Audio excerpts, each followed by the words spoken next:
Comme vous l'avez tous suivi, j'ai axé l'essentiel de mes développements sur la violation du règlement numéro 5 de l'UMOA qui a été codifié par notre code de procédure pénale en son article 55.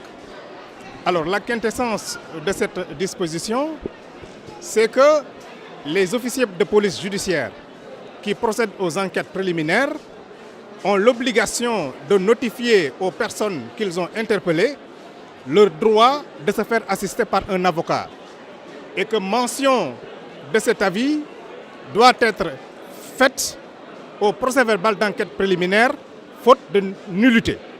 C'est-à-dire, lorsque chaque fois l'officier de police judiciaire omet de mentionner sur ce procès-verbal qu'il a donné avis à la personne interpellée de son droit de se faire assister par un avocat, le procès-verbal qu'il fait à cet effet est nul et doit être déclaré nul par la juridiction de jugement.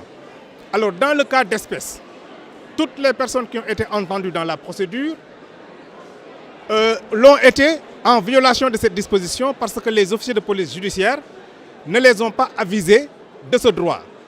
Et les avocats qui ont été informés par les parents de ces personnes de cette situation et qui ont tenté de se présenter à la BAG pour les assister ont été conduits comme des malpropres.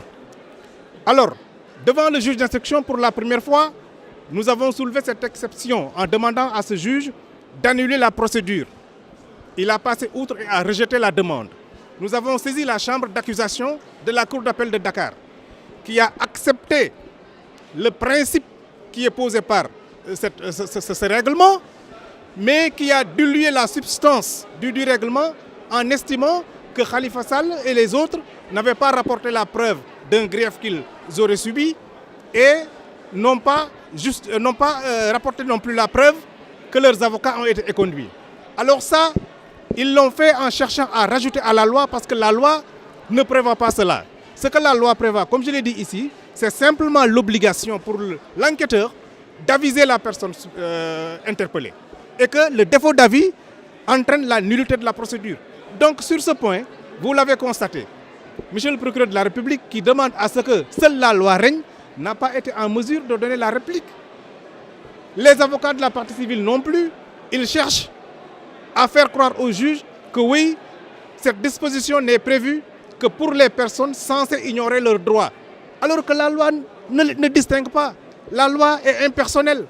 Il est interdit en droit pénal et dans tout autre droit de distinguer là où la loi ne distingue pas. C'est pourquoi cette exception à elle seule constitue une balle de plomb. L'exception est imparable. Le juge doit annuler la procédure et ça s'arrête là.